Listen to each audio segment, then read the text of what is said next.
നമ്മെ എപ്പോഴും ആശ്വസിപ്പിക്കുകയും ധൈര്യപ്പെടുത്തുകയും സന്തോഷിപ്പിക്കുകയും ഒക്കെ ചെയ്യുന്നതായ ഒരു സങ്കീർത്തനമാണല്ലോ 23-ാം സങ്കീർത്തനം.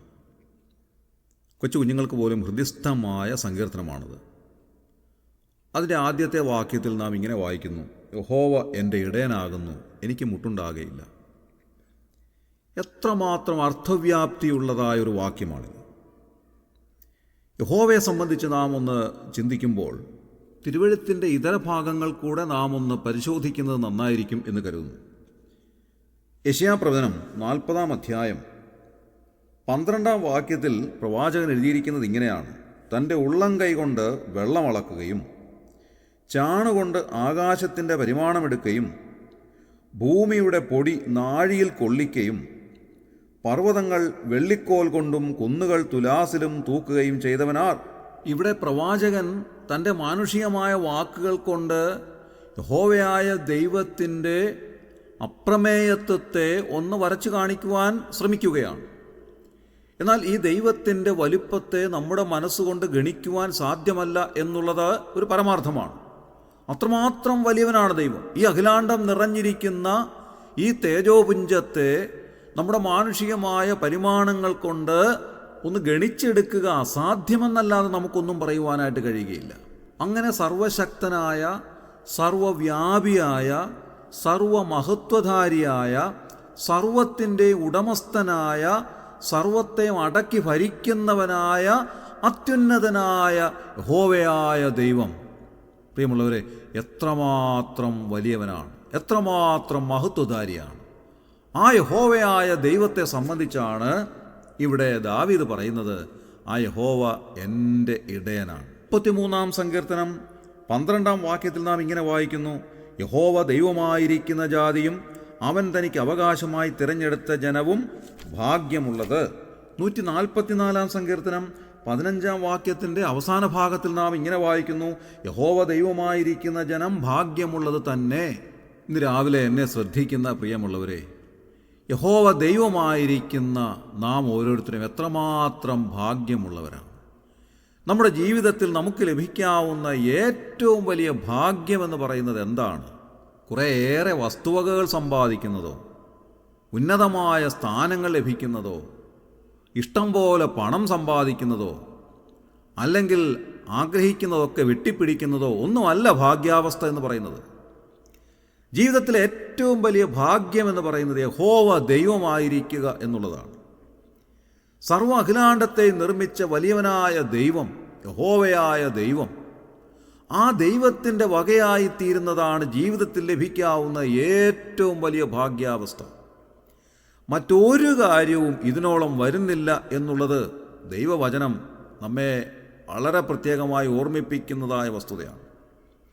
അതുകൊണ്ട് ഇന്ന് രാവിലെ യഹോവ ദൈവമായിരിക്കുന്ന പ്രിയമുള്ളവർക്ക് ഏറ്റവും സന്തോഷിക്കുവാൻ വകയുണ്ട്. കാരണം യഹോവ ദൈവമായിരിക്കുന്ന ജനം ഭാഗ്യമുള്ളത് തന്നെ എന്ന് ദൈവവചനം നമ്മെ ഓർമ്മിപ്പിക്കുന്നു. സർവ്വ അഖിലാണ്ടത്തിൻ്റെ ഉടയവനായ ഏക സത്യദൈവം യഹോവയായ ദൈവമാണ് എന്ന് തിരുവെഴുത്ത് നമ്മെ പഠിപ്പിക്കുന്നു. ഈ യഹോവയായ ദൈവത്തെ പഴയ നിയമകാലത്തുള്ള ആളുകൾക്ക് മനസ്സിലാക്കുവാൻ സാധിച്ചില്ല. എന്നാൽ കർത്താവായ യേശുക്രിസ്തുവാണ് ഈ ദൈവത്തെ നമുക്ക് വെളിപ്പെടുത്തി തന്നത്. സ്വർഗത്തിൽ അധിവസിക്കുന്നവനായ, സർവത്തിൻ്റെ ഉടമസ്ഥനായ, സർവശക്തനായ, ഈ സർവാധികാരിയായ ദൈവത്തെ ലോകത്തിൻ്റെ മുൻപാകെ വെളിപ്പെടുത്തി തന്നത് കർത്താവായ യേശുക്രിസ്തുവാണ്. ആ യേശുക്രിസ്തുവിലൂടെ മാത്രമേ നമുക്ക് ഈ ദൈവത്തെ അറിയുവാൻ സാധിക്കുകയുള്ളൂ. യേശുക്രിസ്തുവിലൂടെ മാത്രമേ നമുക്ക് പിതാവായ ദൈവത്തിൻ്റെ അരികിൽ ചെല്ലുവാൻ സാധിക്കുകയുള്ളൂ. ആ യേശുക്രിസ്തുവാണ് ദൈവത്തിങ്കിലേക്കുള്ള ഏക വഴി നമുക്ക് വേണ്ടി ഒരുക്കി തന്നത്. അങ്ങനെ കർത്താവായ യേശുക്രിസ്തുവിലൂടെ ഈ ദൈവത്തെ കാണുവാൻ ഇടയായ പ്രിയമുള്ളവരെ, നാം ഓരോരുത്തരും ജീവിതത്തിൽ ഏറ്റവും വലിയ ഭാഗ്യവാന്മാരായി തീർന്നിരിക്കുന്നു. ആ യഹോവയെ സംബന്ധിച്ച് ദാവീദ് രാജാവ് പറയുകയാണ്: യഹോവ എൻ്റെ ഇടയനാകുന്നു. ഇവിടെ എൻ്റെ ഇടയൻ എന്ന് പറയുമ്പോൾ ഞാനുമായിട്ടുള്ള വ്യക്തിപരമായ ഒരു ബന്ധമാണ് അവിടെ കാണിക്കുന്നത്. എൻ്റെ ഇടയനാണ്. The lord is my shepherd. എൻ്റെ ഇടയൻ. അതൊരു വ്യക്തിപരമായ ദൃഢമായ ബന്ധത്തെയാണ് കാണിക്കുന്നത്. നമ്മുടെ അടുത്ത ബന്ധുക്കളോ സ്വന്തക്കാരോ ആരെങ്കിലും ഉന്നത സ്ഥാനീയരായിട്ടുള്ളവരുണ്ടെങ്കിൽ അവരെ മറ്റുള്ളവർക്കൊന്ന് പരിചയപ്പെടുത്തി നമ്മളുമായിട്ടുള്ള ബന്ധമൊന്ന് കാണിക്കുന്നതിന് നാം ഒത്തിരി താല്പര്യപ്പെടാറുണ്ട്. നമുക്കതൊരു വലിയ സന്തോഷമാണത്. അങ്ങനെയാണെങ്കിൽ പ്രിയമുള്ളവരെ, യഹോവയായ ദൈവം എൻ്റെ ഇടയനാണ് എന്ന് പറയുന്നതിൽ എത്രമാത്രം നാം അഭിമാനം കൊള്ളുകയും സന്തോഷിക്കുകയും ചെയ്യേണ്ടതാണ് എന്നീ വചനം നമ്മെ ഓർമ്മിപ്പിക്കുന്നു. ദാവീദ് രാജാവ് പറയുകയാണ്, യഹോവ എൻ്റെ ഇടയനാണ്, അതാണ് എൻ്റെ ഏറ്റവും വലിയ സന്തോഷം. ജീവിതത്തിൻ്റെ ഏറ്റവും വലിയ സമാധാനവും സന്തോഷവും സംതൃപ്തിയും ആശ്വാസവും എല്ലാം ആ ഒറ്റ വാക്കിലടങ്ങിയിരിക്കുന്നു. യഹോവയായ ദൈവം എൻ്റെ ഇടയനാണ്. എന്താ ഒരു ഇടയൻ ചെയ്യാറുള്ളത്? യെശയ്യാപ്രവചനം 40-ാം അധ്യായം അതിൻ്റെ 11-ാമത്തെ വാക്യത്തിൽ നാം ഇങ്ങനെയാണ് വായിക്കുന്നത്: ഒരു ഇടയനെപ്പോലെ അവൻ തൻ്റെ ആട്ടിൻകൂട്ടത്തെ മേയ്ക്കുകയും കുഞ്ഞാടുകളെ ഭുജത്തിലെടുത്ത് മാറുടത്തിൽ ചേർത്ത് വഹിക്കുകയും തള്ളകളെ പതുക്കെ നടത്തുകയും ചെയ്യും. എന്താ ഈ ഇടയൻ ചെയ്യുന്നത്?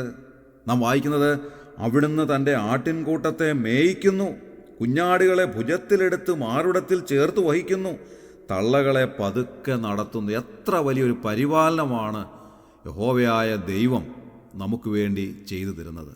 95-ാം സങ്കീർത്തനം 7-ാം വാക്യത്തിൽ നാം ഇങ്ങനെയാണ് വായിക്കുന്നത്: അവൻ നമ്മുടെ ദൈവമാകുന്നു, നാമോ അവൻ മേയിക്കുന്ന ജനവും അവൻ്റെ കൈക്കലെ ആടുകളും തന്നെ. അതോട് ചേർത്ത് സങ്കീർത്തനക്കാരൻ ഓർമ്മിപ്പിക്കുന്ന ഒരു പ്രധാനപ്പെട്ട കാര്യമുണ്ട്. നാം അവിടുത്തെ ആടുകൾ എന്നുള്ള നിലയിൽ നാം ചെയ്യേണ്ടുന്നതായ ഒരു ഉത്തരവാദിത്വമുണ്ട്. ആ ഉത്തരവാദിത്വം എന്താണ്? ഇന്ന് നിങ്ങൾ അവൻ്റെ ശബ്ദം കേൾക്കുന്നുവെങ്കിൽ മെരീബയിലെ പോലെയും മരുഭൂമിയിൽ മസാനാളിനെ പോലെയും നിങ്ങളുടെ ഹൃദയത്തെ കഠിനമാക്കരുത്.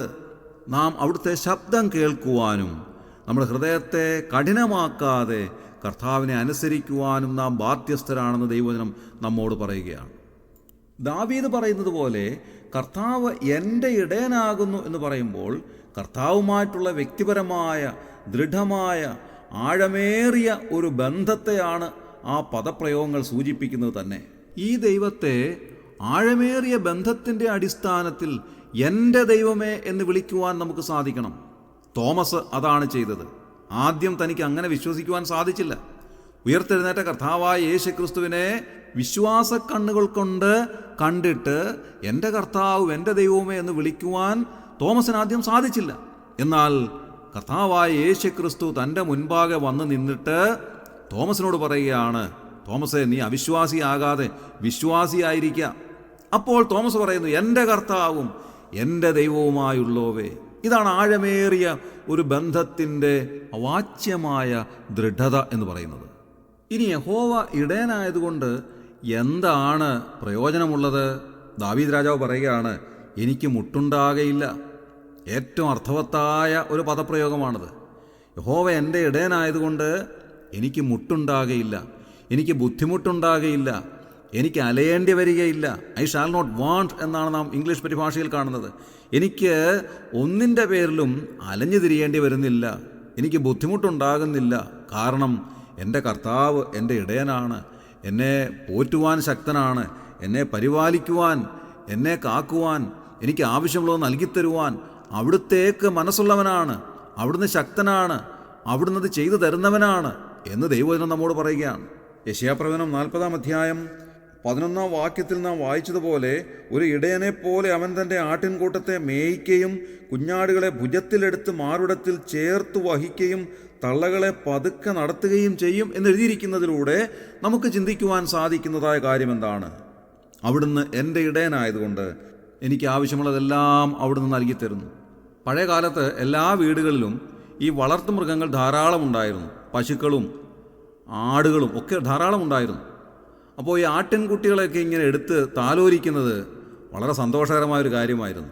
ആ ആട്ടിൻ കുഞ്ഞുങ്ങളെ നമ്മൾ കൈകളിലെടുത്ത് ഇങ്ങനെ മാറിൽ ചേർത്ത് പിടിച്ച് അവയെ നമ്മൾ താലോലിക്കുമായിരുന്നു. അതേപോലെ ഈ ഇടയൻ എന്താണ് ചെയ്യുന്നത്? തൻ്റെ ആട്ടിൻകുട്ടികളെ ഭുജത്തിലെടുത്ത് മാർവിടത്തിൽ ചേർത്ത് വഹിക്കുകയും തള്ളയാടുകളെ പതുക്കെ നടത്തുകയും ചെയ്യുന്നു. എത്ര വലിയൊരു പരിപാലനമാണ് ഇടയൻ നമുക്ക് നൽകിത്തരുന്നത് പ്രിയമുള്ളവരെ. അതുകൊണ്ട് പ്രയാസം വരുമ്പോൾ, ബുദ്ധിമുട്ട് വരുമ്പോൾ നമ്മൾ ഓർക്കേണ്ടുന്നതായ ഒരു പ്രധാനപ്പെട്ട കാര്യം, എൻ്റെ ഇടയൻ എന്നെ കൈകളിൽ എടുത്ത് എന്നെ മാറിടത്തിൽ ചേർത്ത് പിടിച്ച് എന്നെ സഹായിക്കുന്നു, എന്നെ കരുതുന്നു, എന്നെ പതിയെ നടത്തിക്കൊണ്ടുപോകുന്നു, എനിക്ക് ആവശ്യമുള്ളതെല്ലാം നൽകിത്തരുന്നു. എത്ര വലിയൊരു പരിപാലനമാണ് ഈ ഇടയൻ നമുക്ക് നൽകിത്തരുന്നത്. ഇന്ന് രാവിലെ ദാവീദ് രാജാവിനോട് ചേർന്ന് നമുക്കും പറയുവാനിടയാകട്ടെ, യഹോവ എൻ്റെ ഇടയനാകുന്നു, എനിക്ക് മുട്ടുണ്ടാകയില്ല. ഇന്നത്തെ ദിവസം ഈ വചനം നമ്മെ ഓരോരുത്തരെയും ആശ്വസിപ്പിക്കുകയും ധൈര്യപ്പെടുത്തുകയും ചെയ്യട്ടെ. നമ്മുടെ കണ്ണുകളെ അടയ്ക്കാം, പ്രാർത്ഥിക്കാം. ക്രിസ്തുയേശുവിലൂടെ ഞങ്ങളെ അതിവാത്സല്യമായി സ്നേഹിക്കുന്ന സ്വർഗീയ പിതാവാം നല്ല ദൈവമേ, ഈ പ്രഭാതത്തിൽ ഞങ്ങൾ അവിടുത്തെ സന്നിധിയിലേക്ക് അടുത്തു വരികയാണ്. അവിടുന്ന് സർവശക്തനായ സർവ്വവ്യാപിയായ ദൈവമാകയാൽ ഞങ്ങൾ നന്ദിയോടെ സ്തോത്രം ചെയ്യുന്നു. സർവ്വ അഖിലാണ്ടത്തെയും ചമച്ചവൻ അവിടുന്ന് ആകയാൽ ഞങ്ങൾ അങ്ങേക്ക് നന്ദി പറയുന്ന കർത്താവേ, ഞങ്ങൾ അങ്ങേ ആരാധിക്കുന്നു, മഹത്വപ്പെടുത്തുന്നു. അവിടുത്തെ മുൻപാകെ ഞങ്ങൾ സമസ്ത ബഹുമാനവും അർപ്പിക്കുകയാണ്. അവിടുന്ന് ഞങ്ങളുടെ ഇടയനാകയാൽ ഞങ്ങൾ നന്ദിയോടെ സ്തോത്രം ചെയ്യുന്നു. കർത്താവേ, ഞങ്ങളെ അവിടുത്തെ സന്നിധിയിലേക്ക് അവിടുന്ന് കൊണ്ടുവന്നു. അവിടുത്തെ പുത്രനായ കർത്താവായ യേശുക്രിസ്തുവിലൂടെ അവിടുന്ന് ഞങ്ങളെ സ്നേഹിച്ചു, ഞങ്ങളെ വീണ്ടെടുത്തു, ഞങ്ങളെ അവിടുത്തെ മക്കളാക്കി തീർത്തു. കർത്താവ്, ഒരു ഇടയൻ എന്നുള്ള നിലയിൽ ഞങ്ങളെ അവിടുന്ന് പരിപാലിക്കുന്നു. ഞങ്ങളുടെ ബുദ്ധിമുട്ടുകളൊക്കെ മാറ്റിത്തരുന്നു. ഞങ്ങൾക്ക് ആവശ്യമുള്ളതെല്ലാം നൽകിത്തരുന്നു. അവിടുത്തെ മഹാകരുണയ്ക്കായി, കൃപയ്ക്കായി ഞങ്ങൾ നന്ദി നിറഞ്ഞ ഹൃദയത്തോടെ സ്തോത്രം ചെയ്യുന്നു. ഇന്ന് രാവിലെ ഞങ്ങൾ അവിടുത്തെ സന്നിധിയിലേക്ക് അടുത്തു വരുന്നു. കർത്താവെ, ഞങ്ങളുടേതായിട്ടുള്ള എല്ലാ കാര്യങ്ങളും അവിടുന്ന് അറിയുന്നതിനായി സ്തോത്രം ചെയ്യുന്നു. ഞങ്ങളുടെ ആവശ്യങ്ങൾ ഞങ്ങളെക്കാൾ ഉപരിയായിട്ട് അവിടുന്ന് അറിയുന്നതിനായി ഞങ്ങൾ നന്ദിയോടെ സ്തുതിക്കുന്നു. ഇന്ന് രാവിലെ കർത്താവെ, ഞങ്ങളുടെ ഇടയനായ അവിടുന്ന് ഞങ്ങളെ പരിപാലിക്കുന്ന വിധങ്ങൾക്ക് ഞങ്ങൾ നന്ദി പറയുന്നതോടൊപ്പം കർത്താവെ, ഞങ്ങളുടെ ആവശ്യങ്ങളെല്ലാം ഞങ്ങൾ അവിടുത്തെ മുൻപാകെ സമർപ്പിക്കുകയാണ്. ഇന്നത്തെ ദിവസം അവിടുത്തെ പരിപാലനം അനുഭവിച്ച് സന്തോഷത്തോടെ സമാധാനത്തോടെ ജീവിപ്പാൻ ഞങ്ങൾ ഇടയാക്കണമെന്ന് പ്രാർത്ഥിക്കുന്നു. ഈ ശുശ്രൂഷയിൽ സംബന്ധിച്ച് എല്ലാവരെയും അവിടുന്ന് അനുഗ്രഹിച്ചാട്ടെ, സഹായിച്ചാട്ടെ. അവരുടെ ആവശ്യങ്ങളിൽ കൂടെ ഇരുന്ന് അവരെ വഴി നടത്തിയാട്ടെ. ഞങ്ങളുടെ പ്രാർത്ഥന അവിടുന്ന് കേട്ടതിനായി സ്തോത്രം. ഞങ്ങളുടെ കർത്താവും രക്ഷിതാവുമായ യേശു ക്രിസ്തുവിൻ്റെ ധന്യമായ നാമത്തിൽ തന്നെ, ആമേൻ.